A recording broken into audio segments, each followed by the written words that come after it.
Hey everybody, welcome back to Absolutely Marvel in DC. I'm Dylan, that's Dan, and today we're going to be talking about the penultimate episode of Season 6 of Legends of Tomorrow. Had to check real quick. This is episode 14, the second to last, like I mentioned. I thought this episode was fine. Basically what happens in it is Bishop and Constantine have teamed up.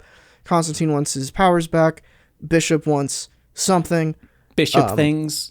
He wants to do Bishop things, and it's like a Spooner and what's her name? Astra. Astra. Yeah, it's a Spooner and Astra episode. They go to try to stop him because they were the only ones left on the ship when Bishop and Constantine took off. Spooner meets her past self and her mom, realizes that she was sent to the future by the Fountain of Imperium. We also find out that mushrooms are aliens, and that the Fountain of Imperium is a giant mushroom, a giant alien.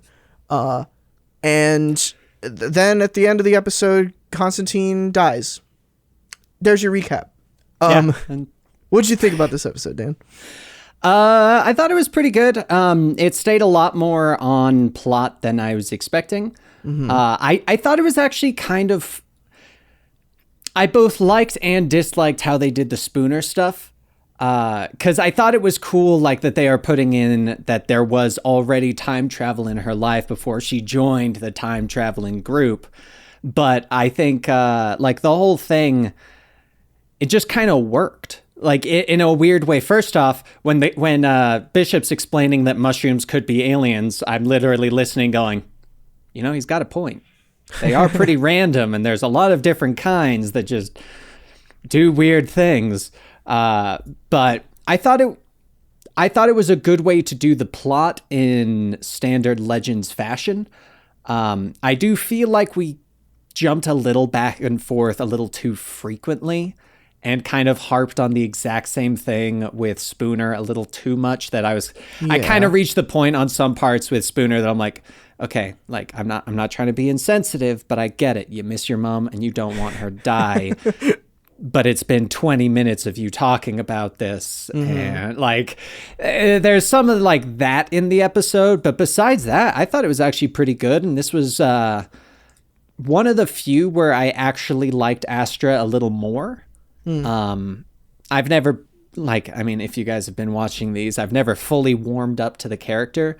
But I do like the evolution of friendship that her and Spooner have had, considering they are the outliers of the group.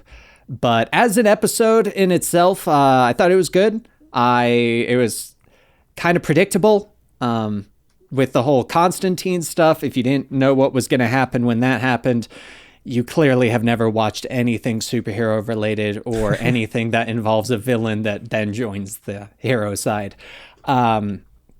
But yeah, no, I liked it. I'm interested to see what they do with John, because I do know that he's going to stick around as a new character. So it's going to be interesting to see how that plays out. But this was also the first time in a while I feel that we've seen a Constantine that kind of acted more like Constantine, of just being a dick. But like, I mean, I thought it was a pretty solid episode. I'm interested to see how they conclude this season. What did you think, Dylan? I thought a little counter to you. I thought it was, in my notes here, I have aggressively average as my like one sentence review for it. All right. I really this show, every time it decides not to make jokes, I don't like it.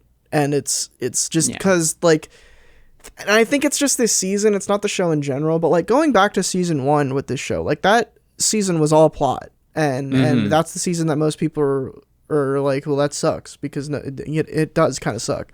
I honestly, fun fact about that, I started on season 3 for some show that we were doing, and then I watched season 2 and like went backwards for some reason and watched season 2, and then I started season 1 and I got like 3 episodes in. I'm like, this is not Legends, and I do not want to watch this. Yeah, no. Like it's not totally what you want show from Legends. Yeah. And that's kind of how I feel about the this episode and any of the plot heavy episodes in this season. Is just like the plot is so all over the place, and it really feels like they're writing it on the day of shooting, that it's, you know, they're just throwing stuff at the wall, and none of it feels earned to me. Like, Spooner is a character that exists only in this season, and she just, like, it made sense to include her for the alien theme, but that's like it. Like, they didn't really develop her character past that, and then Astra just still kind of seems like a holdover from last season. And it's something that Benny and I were talking about with Supergirl, is these CW shows have this tendency to never let characters go. Like, they have a side character who, like, joins the team or something, and then they never leave. And that's kind of how I, like, normally it doesn't bother me because everyone's making jokes and it's fun and I'm distracted that there's too many people on this show. Right. But then, you know, the artifice fades away and we have the plot, which I don't really care about. And these characters that I feel like, that I don't really feel anything for. And then I'm also frustrated because, like, Constantine, who I really like, and Matt Ryan, who plays him so well, is, like, now gone, and in such a way that, like, I never like when a character dies when they're not themselves. Like, they don't have, like, a satisfying and complete death. And I know Matt Ryan is coming back, but like you've been saying, like, he's coming back as something not Constantine, which I don't, it just feels like a bad ending to that character, like a character that only exists on this show because he was, his canceled show, his Constantine canceled show was so beloved that they were like, okay, let's bring him in to the Arrowverse. And then eventually they shoved him on Legends because people loved Matt Ryan's Constantine so much. And he dies as, like, an evil, heightened bad guy version of himself, which I agree, he does feel more like actual Constantine here, but just seems like a betrayal to, like, what he has become on this show. But I don't know. It's I think I just at this point am watching so many CW shows that have so many plots that have too many characters that are boring. And then I'm so disappointed every time this show stoops to that level, that, like, studio influenced level. 'Cause this show's so good when it's funny, and I want it to be that all the time. And it's isn't got right such now. good potential. Yes. Yeah. That's what I'm saying. But yeah, I mean, I have one little nitpick, I guess. I'd be interested to hear your talks, your theories and stuff about this. They mention that the Fountain of Imperium, the reason Bishop could never, like, colonize Earth or whatever was because of the Fountain of Imperium. It's an alien that was sent here to protect Earth for some reason. It's an alien that wards off other aliens. I know you don't watch Supergirl, but no, you watched the other Arrow shows, and I'm sure you remember when the Dominators invaded Earth. I think so. Yeah. Okay. And that was also a thing in Legends. They deal with that. They were part of that crossover.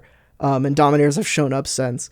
That's a big alien invasion that happened. What was the Fountain doing for that? And also on Supergirl, it was revealed. Now, this technically, I don't know if this technically happened in another Earth or if they were just merged during Crisis, but there are aliens all over the planet through Supergirl's lens. So, like, obviously there's Martian Manhunter, and like 50% of the population, it seems, through that show. Even Supergirl's technically an alien. Yeah, she's technically an alien. Like, what was the Fountain doing when Superman and Supergirl fell to Earth? What?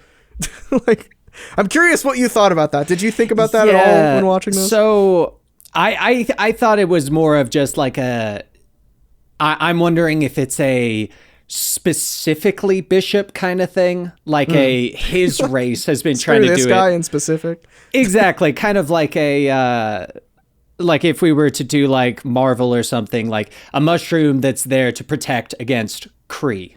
Like just the Kree and like other aliens and stuff. I kind of thought it was something more along the lines of that, but my bigger problem with the mushrooms was I felt like there was a lot of exposition about it that was done for us, the viewer, but should have been told to, like, Spooner.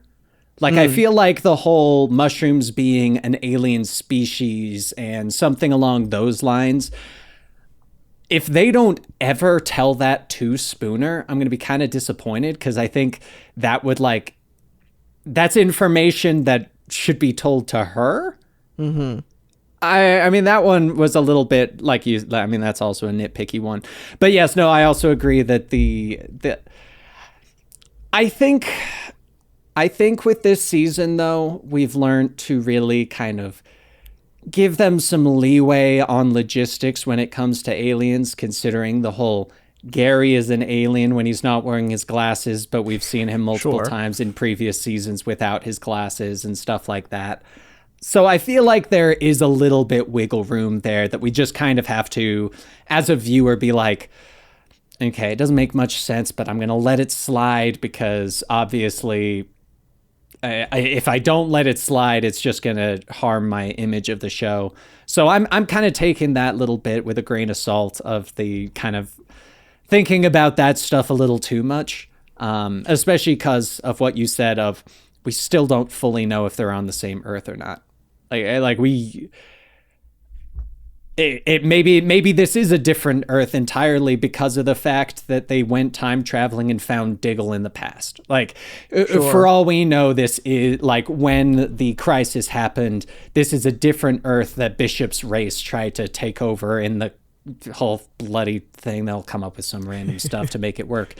But overall, I think he was one of those ones that was like, this is a fun idea, but for it being such a heavy plot point, it didn't seem well thought out. Yeah. You know? And that's kind of my whole issue with the plot is it really does seem like they're just writing it like without thinking about anything. Mm-hmm. And that's like that line where he talks about how the fountain protects from alien invaders. Like you can change that to something like you said, like the fountain protects against me specifically, like my enemy or whatever. And that would have been flimsy too because you didn't set that up, but like it's just such like a lot of the decisions that they make with regards to the plot is just like kind of like they're writing an episode of South Park where they just come in Monday morning and they're like, okay, what are we doing this week? And they have no plans for the future. They're just like when they got to the point where with CW was like, okay, stop doing funnies. It's time to make a plot. They were like, okay, well, we have Bishop and we have Kayla who were both kind of ended on mysterious terms. Let's put them together. And also, we don't really know where this Constantine thing is going, so let's match those two up as well. It's like, right. Also, speaking of Kayla, I guess she did just leave. Yeah, I guess she was came just back like, in this see ya. Why? She's like, hey, I'm back. Haha, I'm still around when you need me.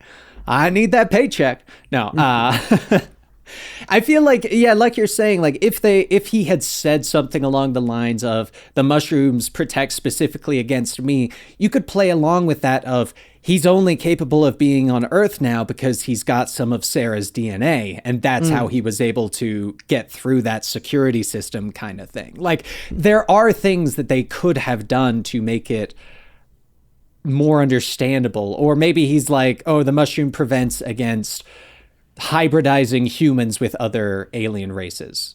Yeah. Like they're like, I agree with what you're saying in terms of the plot, because there are a lot of ways they could have made it work, and it definitely feels like the more you say it, it definitely does feel like all right, we got to do the plot thing. Hey, what'd you have for Bishop? Oh, you don't know?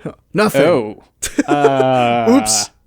Like, yeah, it's just this show, and that's the problem too, is like, I don't care if this show doesn't have a plan. Just make funnies. Exactly. I honestly, if this show had nothing but jokes the entire time and then decided to do like maybe 3 episodes where it's just some random plot that at the end of the day is kind of like a big joke, I'm happy with that. That's what we want from Legends. That is why Legends is such an enjoyable show, is because it does just, it satisfies that happier tone, that funnier tone of a show. We've got enough dark stuff. We've got enough serious stuff. We've got enough romance stuff when it comes to superhero shows. Just let us have our fun, happy, jokey show. Like, just let it be that. That's all it needs. Gotta Or, get that CW hell, drama in there. Exactly, like, or even like make one, like go Supernatural style and have one plot that overarches multiple seasons with a lot more monster of the weeks in between to Yeah. give us what we want, as well as allow you to flesh out a little bit without making it seem as improvised. But Yeah. I mean, I'm still holding out hope that this final episode is going to make me go, Change it all. oh. But We'll see. Yeah, my hopes are not high, but I don't know. Maybe they'll probably wrap this up, and then the next season starts pretty soon. So we'll see if they've learned or not. But any closing thoughts that you want to mention? Not really. I mean, it did have some funny notes. Like I said, I did find it funny when he was like, "Oh yeah, mushrooms are aliens. Have you ever wondered why they're so weird and they're so randomly like that?" Sure. Things like that. I thought it was funny. Overall, not a terrible episode. Still worth watching. Just not top tier Legends. Yeah, it's definitely a different type of show this episode was. So anyway, that was our review of episode 14. Stay tuned to the channel for the final episode of this season. Maybe, like Dan said, it'll change our mind. It'll blow us away. Fingers crossed. Yeah, fingers crossed for sure. I'm Dylan, that's Dan. This has been Absolutely Marvel in DC. Stay tuned to the channel for more content coming at you real soon.